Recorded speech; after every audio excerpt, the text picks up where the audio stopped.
कर्णाक पुलाचं काम गेल्या काही महिन्यांपासून सुरू आहे आणि पहिला गर्डर बसवण्यात यश सुद्धा आलेलं आहे। मात्र दुसरा गर्डर बसवण्यात अडथळा निर्माण झाल्यानं हा गर्डर अर्धवट अवस्थेत ठेवण्यात आलाय।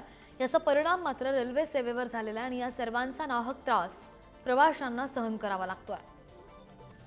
पहिल्या गर्डरचं काम झालं, मात्र दुसरा गर्डर बसवण्यात अडथळा आला आणि त्यामुळे हा गर्डर अर्धवट अवस्थेत आहे।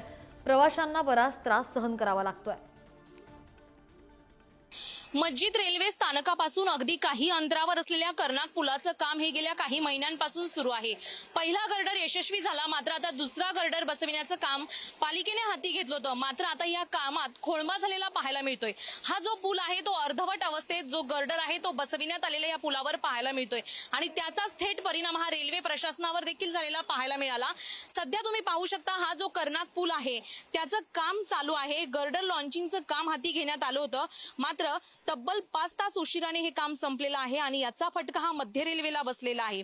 विशेष म्हणजे सकाळी 5:30 वाजता हा ब्लॉक संपणार होता, मात्र तो जो ब्लॉक आहे तो 10 वाजता संपला। हा गर्डर बसवताना एक जॅक तुटला आणि त्यामुळे एका कामगाराला प्रचंड दुखापत झालेली माहिती सध्या समोर आलेली आहे।